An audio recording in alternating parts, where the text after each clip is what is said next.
কি নাম আপনার? আমার নাম হরেন্দ্রচন্দ্র বর্মন। হরেন্দ্রচন্দ্র বর্মন। আপনাদের বাড়ি কোথায়? বাড়ি হচ্ছে পীরযাত্রাপুর। পীরযাত্রাপুর, বুড়িচং। হ্যাঁ, থানা বুড়িচং থানা। জেলা কুমিল্লা। হ্যাঁ, আপনাদের আদি নিবাস ওখানে? হ্যাঁ মানে আদি নিবাস, জন্ম ভিটা ওখানে? হ্যাঁ হ্যাঁ।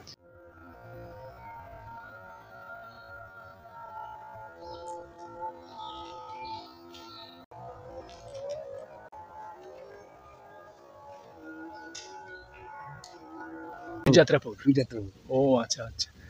আপনার বয়স কত হবে এখন? এখন তো না 70। তাহলে 1971 সালের মুক্তিযুদ্ধ তো দেখেছেন। যে তখন দেশে ছিলেন না ইন্ডিয়ায় গিয়েছিলেন? আমরা দেশে আসলাম কিছু দিয়ে যুদ্ধকালে। হ্যাঁ।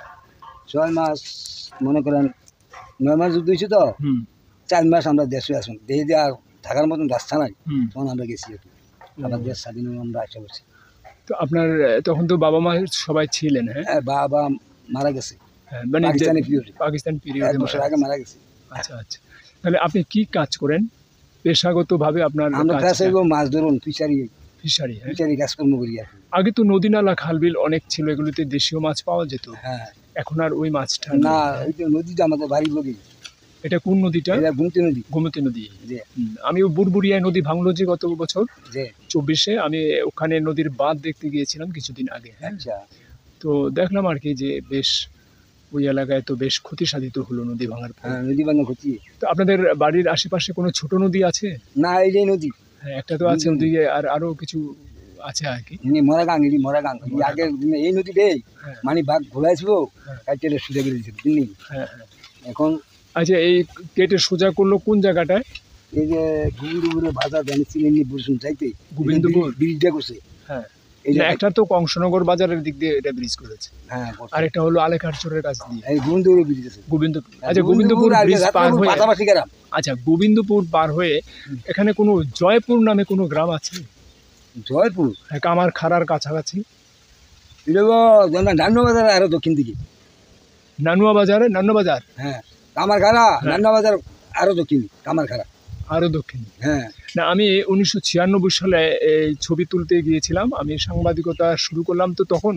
তো ছবি তুলতে একটি সমাধি মন্দির, একটা মাঠের মধ্যে একটি সমাধি মন্দিরের ছবি পেলাম। ছবিটা আছে আমার কাছে এখনো। মন্দিরটা ওই আপনার নান্নু বাজার কদমতলি কয়।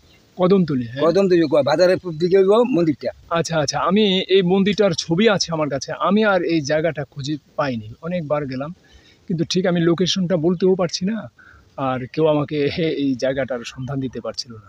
না, এটা নান্নু বাজার। আপনার কদমতলি মন্দিরটা কদমতলি। হ্যাঁ, নেই এইখানে শিকারপুর আছে। আচ্ছা। এরপরে বাজার তাদের নান্নু বাজার। আচ্ছা। এটা পূর্ব দিকে হইব আপনার কদমতলি। আর এখানে আমরা হিন্দু সমাজ অনেক, এরা মন্দিরটা দিয়ে রাখছে এরিয়া করে ওয়াল করে। আচ্ছা আচ্ছা। ওয়াল করি না। এই যে ভাঙাড়া বসে, ভাঙাড়ার দক্ষিণ দিকে নান্নু বাজার। ও, নান্নু বাজারটা পূর্ব দিকে মন্দিরটা। ও, তাই। তাহলে আমি কিছুদিন আগেও এটার খুঁজে গিয়ে আমি কাছাকাছি ঘুরে এসেছি। আমি একটা লোকের ছবি হ্যাঁ, আমি একটা লোকের ছবি দেখাবো, আপনি সম্ভবত লোকটাকে চিনতেও পারেন। তো যাই হোক, আপনার সঙ্গে অন্য সময় কথা বলবো। আমার এখন একটু ব্যস্ততা, আমি শহরে যাব। তো আপনি ভালো থাকবেন। আপনার ছেলে মেয়ে কজন, কি করে তারা? আমার ছেলে 2জন, এরা বিদেশ থেকে, ওমান। আচ্ছা। আর মেয়েদের বিয়ে দিয়েছে? মেয়েদের বিয়ে দিয়েছি। আচ্ছা আচ্ছা। 3 মেয়ে। তো আপনাদের যে প্রজন্মের কেউ তো, অনেকেই তো আসলে বিভিন্ন কারণে ইন্ডিয়ায় চলে গেছে। আপনাদের কে গেল? আমাদের গ্রাম থেকে একটা বুক গেছে অনেক আগে, পাকিস্তানি বলে। আর আমরা যাই, আমরা স্থানীয় যারা, তারা আমরা বেশি আমরা অন্তত আছি। কিন্তু সারা দেশে আমাদের অনেক অপ্রীতিকর ঘটনা ঘটে, মানে হিন্দুদের উপর আক্রমণ হয়, অন্যায় হয়, আগুন লাগায়, নির্যাতন করে, মন্দির লুট হয়, ভাঙে, এগুলি হয়। এগুলির ব্যাপারে তো আপনাদের মনে অনেক কষ্ট, কিন্তু কিছুই করার নেই। আমি নিজে ধরুন যে 20-25 বছর ধরে সাংবাদিকতার জন্য দেশের বিভিন্ন, বা বিশেষ করে কুমিল্লা জেলার বিভিন্ন গ্রামে গঞ্জে ঘুরেছি, এবং অনেক কষ্টের ঘটনা আমি দেখেছি। ভাই একটা কথাই কি, আমরা সময় চলে গেছিলাম, আমরা আইসিআই ভোগ করছি। আমরা এখানে আইসিআই বাংলাদেশে না আসছেন বলতে, আপনারা তো কোথাও থেকে আসেননি, এই মাটি তো আপনাদের, আমাদের। এখন আমরা তো যখন আমরা শরণার্থী পেয়ে গেছি, ওই রাইট। আমি অনেক জায়গায় কথা বলেছি। ওই ধরেন এই পালপাড়া ব্রিজ পার হয়ে রসুলপুর একটা জায়গা আছে, রসুলপুরের একজন এই কি দেবনাথ, আমার এই মুহূর্তে তাৎক্ষণিক মনে পড়ছে না, উনিও বলছিলেন যে আমাদেরকে বলা হয়েছিল আর না যাও, কিন্তু আমরা ভিটার টানে মাটির টানে ভালোবাসে এসেছি, কিন্তু যারা আসলে কিছু এই সম্পদ ভিটা হারিয়ে থেকে গেল তারা এখন বেশ ভালো আছে। তো এগুলো দুঃখময়। তো এগুলো আমরা যদি না আসতাম ওইখানে ভারত সরকার একটা না একটা ব্যবস্থা যাদের জন্য যারা রয়েছে, যারা জায়গা জমি সরকার দিছে, বাড়ি ঘরও দিছে, টিউবওয়েল দিয়ে সব দিক দিয়ে সরকার রাখছে। তো আমরা ওই যে বসতের টানে বাড়ির টানে না, এটা বড় দুঃখজনক যে মানুষে এই যে ভেদাভেদ এই মাটিতে তো কখনো ছিল না। হ্যাঁ, এবং এই যে ভেদাভেদটা তৈরি যারা করে তারা কোনোদিন ভালো মানুষ হতে পারে না। তো এখন যার বিশ্বাস তার। এখন আপনার পেশা মাছ ধরা, আমার পেশা লেখালেখি, তাই বলে আপনার সঙ্গে কি আমার বিরোধ হতে পারে? না। আপনার একটা বিশ্বাস থাকতে পারে ধর্মীয়, আমার একটা থাকতে পারে, আপনি একটা পার্টি করতে পারেন, আমি একটা পার্টি করতে পারি, আমার পছন্দ আরেক রকম হইতে পারে। আপনার এখন আম খেতে ইচ্ছে হয়েছে, আমি এখন কাঁঠাল খেতে ইচ্ছে হয়েছে, তাই বলে একজনের উপর একজনে চড়াও হবো কেন? মারামারি এই যে এগুলো বড় ভয়ঙ্কর, এগুলো আমরা কোনোভাবেই সহ্যও করতে পারি না, মেনেও নিতে পারি না, কিন্তু আমাদের আসলে যারা আছি বাংলাদেশে তাদের এই দুঃখজনক ব্যাপার। এবং মেনে নেওয়া আগে বুঝছে না সরকার যদি আমাদের যদি এই দেশ আমরা থাকতাম, সরকার একটা ব্যবস্থা করে বাংলাদেশ সরকার কনফার্ম করে আমরা দেশে পাঠাই দিব।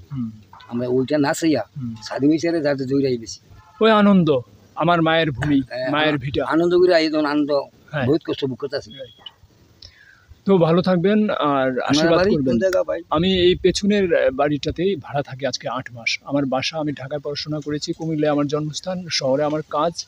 আর আগে 4 বছর আমি নিজস্ব ভূমিষ্ঠ বাড়ি দেবিদ্বার জাফরগঞ্জের পশ্চিমে। আচ্ছা, দেবিদ্বার আমি চিনি, দেবিদ্বার পান্নারপুর। হ্যাঁ, না অত দূর না, আমাদের জাফরগঞ্জ নেমেই পশ্চিম দিকের একটা গ্রামে আমাদের জন্মভিটা। না, বেগনাবাজের দক্ষিণে খয়রাবাদ। কিন্তু হয় না, আমাদের ভিটায় কেউ থাকে না, বাবা মা মারা গেছে, ভাই বোন কেউ থাকে না, ভিটা এমনি পড়ে আছে। তো ঠিক আমার বড় ভাই বাড়ে চাকরি করে, আমি দ্বিতীয়, আমার ছোটটাও সাংবাদিকতা করে, আর চতুর্থটা আইটি নিয়ে কাজ করে, বোনদের বিয়ে হয়ে গেছে। এই আপনার নাম? আমার নাম জসিম উদ্দিন অসীম, আমার ডাক নাম অসীম।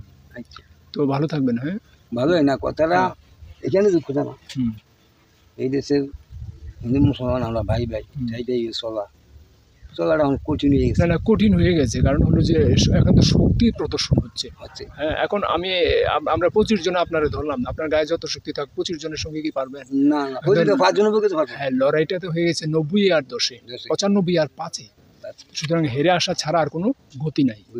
তো ভালো থাকুন। হ্যাঁ, নমস্কার। ঠিক আছে, গেলে